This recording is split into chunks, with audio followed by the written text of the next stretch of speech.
I don't know. I mean, I don't know what Heyman's going to want to do with Tank. Like he's got the fight with Roach coming up. Is that dates up? August 16th as well. Yeah, yeah. So that's a tough fight. But then after that, who is there for him to fight? I think it's the same with Shakur. When Shakur beats Zepeda, he could attempt to unify. Obviously, you've got Abdullah Mason, Sam Noakes. You've got Andy Cruz. He's going to fight. Touchwood, he wins tonight. He's going to fight Murataya for the IBF world title. So there's those unification fights for Shakur. But the fight really is Shakur v Tank. But it's just a case of whether Tank and their team would want to accept that.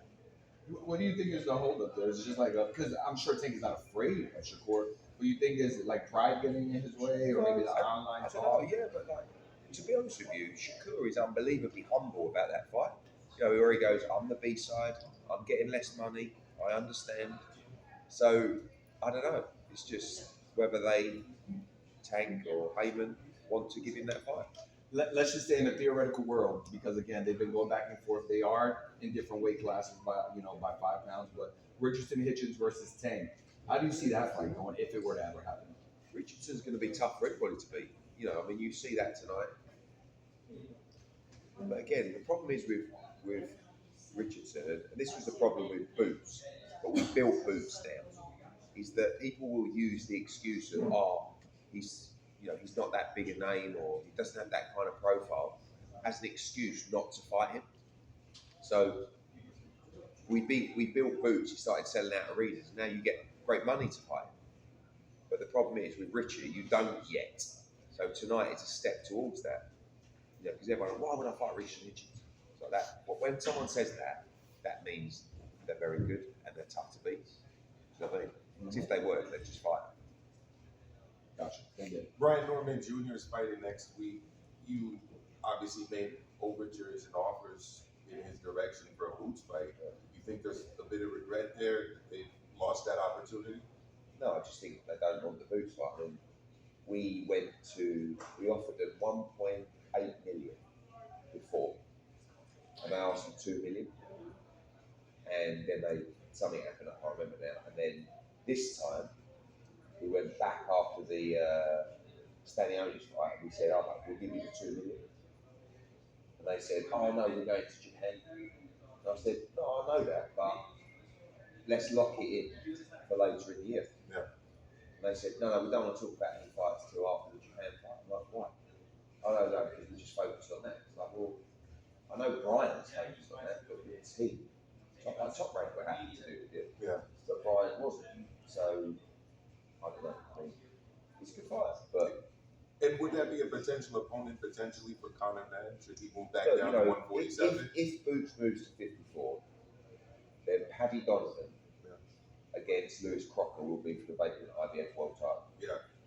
Then the winner of that may well fight Conor Benn for the world welterweight title, or opens up a huge fight with Brian Garcia, Devin Haney, Teofimo Lopez, and if Boots vacates, Gearsov, who is the mandatory for the Super Championship, will either fight for that vacant title or will get ordered to fight Rowley for the championship. Yeah. And Gearsov beats Rowley. So we are going to be placed, I believe, if Boots does vacate, with 2 welterweight world championships. And obviously Conor Benn, after the next UMAC fight, will want to revert to 147. And it's quite important for me that he gets a shot at that world title. But the 147 division is going to be red hot over the next 12 months because a lot of those guys are coming up. I mean, I wouldn't even be surprised to see Keyshawn at 47, like soon. Probably fight 140, but you're going to see a lot of guys up at 147. And I think those kind of glory years that we saw a little while ago, with Spence and Crawford, even Kelbrook, and Hearn, whoever, like all those Garcia. I think that's going to come back again. Yeah. And at 200 pounds, we saw Jai Pataia get an impressive win recently. I believe he broke his opponent's jaw. Yeah. However, the opponent really wasn't, I would say, elite or world level. Talk about the challenges of getting that kind of elite or world level opponent for Jai, we haven't really seen him in there with one since the Bravest fight, which seems like it was a long time ago. It's more over that part of the world. Yeah. So, like to make the financials work in Australia, it's very difficult when Jai has been making obviously Riyadh season money over there.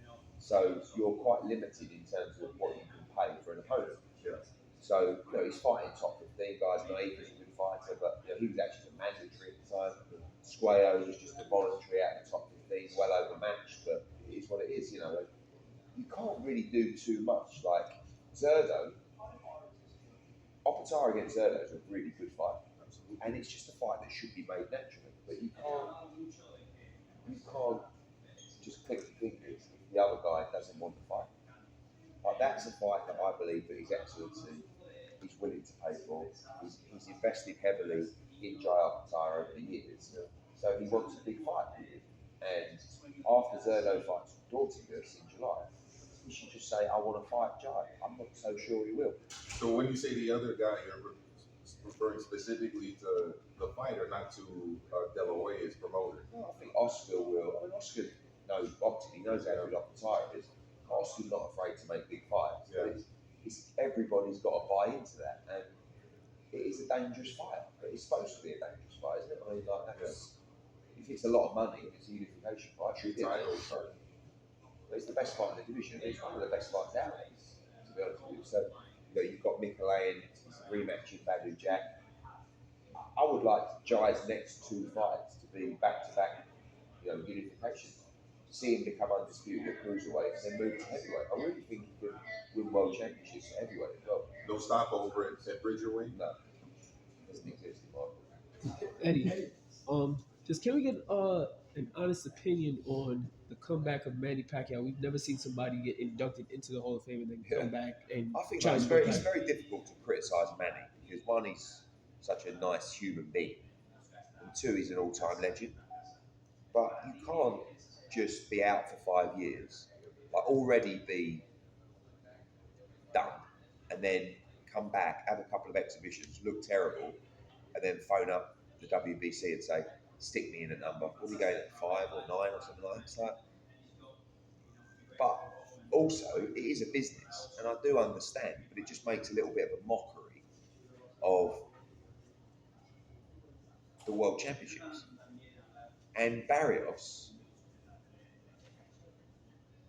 is not the greatest world champion, but I think he's better than what we saw last time out, when he boxed on the Mike Tyson card. And I think he'll beat Manny Pacquiao quite handily. So you can't really, I'm happy for Manny, but it just shouldn't work out like that. And you'll see a shot legend in the ring, which I think is quite sad, But listen, if he wants to do it and he's got the will to do it, good luck to him. But I just don't think you should be out for 5 years, not fight anybody, and then just stroll back into the rankings because you're Manny Pacquiao. Do the fight, but it shouldn't be for the World Championship, in my opinion. But I don't think he has a chance at all, even though Barrios has showed no great form. I just think he'll just be too young and strong for it. Eddie, you spoke about something earlier that Turkey also had, he tweeted about the Tom and Jerry thing, right? Yeah. It seemed like he could have been, I don't want to put words in Turkey's mouth, but alluding to Devin Haney and his performance in his last fight. But just what are your thoughts on him saying that and it impacting fighter styles? Some fighters, it's not necessarily running, but they don't have a necessary come forward attack or use their power to win. I think it has an impact and business going forward. Devin Haney. I think that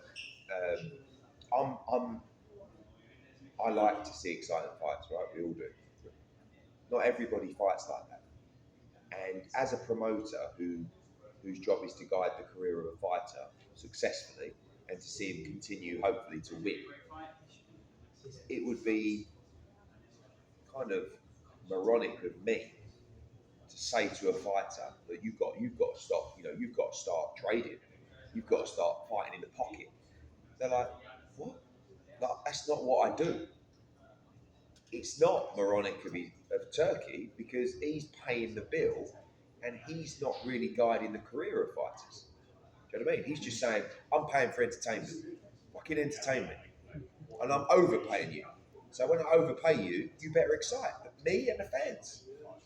And then they don't, and it's like, that was a fucking waste of money. And he's very honest about it. I don't think I could ever say that to a fighter, but what you can say is to all fighters, just understand this. If you fight like that, no one's going to want to watch you. And if no one wants to watch you, people aren't buying tickets. And if people aren't buying tickets and people aren't tuning in, then you're not going to get opportunities and you're not going to get the money you deserve. And this man coming in now, Sugar Nunes, this is a guy that you know every time they step into the ring will give you entertainment. Probably one of the most exciting pound-for-pound fighters I've ever worked with. What I like about Sugar Nunes is you can put him in any situation, any fight, any environment, and I know he's coming out on top.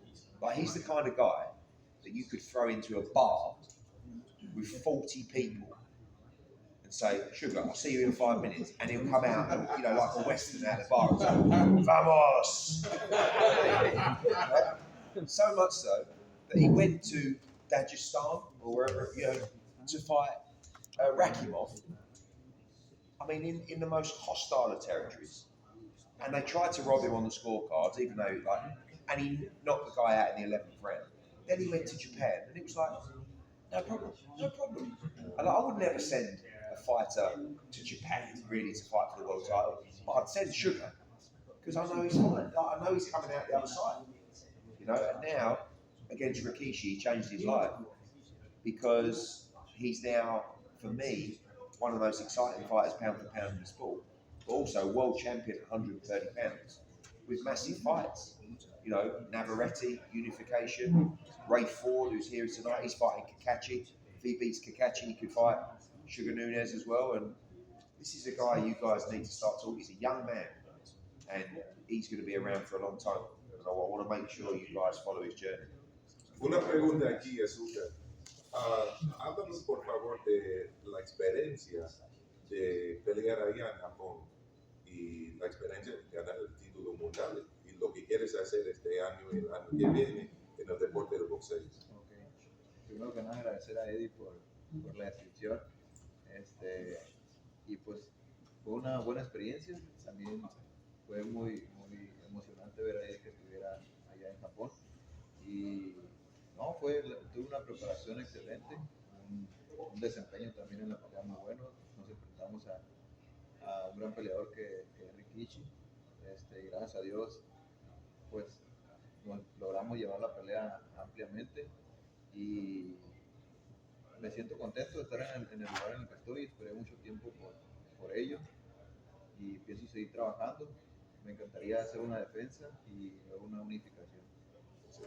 So the question was, talk to us about that experience that you had going to Japan, going and winning that world title, but also what you want to do next year, in the coming years, and what you want to achieve in the sport. And Sugar's answer was, I want to say first and foremost, thank you to Eddie for that great description of me before. But also, I'd like to say that it was a fantastic experience in Japan. It was really exciting to go there. I think we put in a really good camp preparation, and it was also a really good performance from me on the night against the great fighter Rikishi. And thank God we managed to achieve what we achieved. In terms of what I'd like to do next, I would love to continue working hard. I would love to have a defense of my title, but also to go on and unify in the division. ¿Te gustaría pelear contra Navarrete? Y aquí en los Estados Unidos o en tu México team? Me encantaría donde sea que fuera, en México, en Estados Unidos. Sé que iba a ser una pelea muy atractiva para todo México y para toda la afición del mundo del boxeo, y tengo fe que un día se va a dar esa pelea. So the question was, would you like to face Navarrete? Would you like to do that in the US or in your beautiful country of Mexico? And Sugar's answer was, I'd love to have that fight. I'd love to have that fight anywhere, Mexico or the US, wherever. I think it would be a really attractive fight for the fans. But I think it would also be an attractive fight for the whole boxing world, and I have the faith and the belief that that fight can be made. Hey Sugar, ¿cómo estás? Felicitaciones primero que todo por el título. ¿En Navarrete o va a una revancha contra el filipino o tal vez sube? Lamont Roach va contra Gervonta Davis. solamente te queda Foster. ¿Qué tú piensas? ¿Pelear con Foster y tal vez subir? ¿O qué es lo que realmente tú deseas? ¿Qué es lo que tú quieres hacer? Lo he dicho pues mucho que me encantaría pelear con Foster y con Navarrete, porque estoy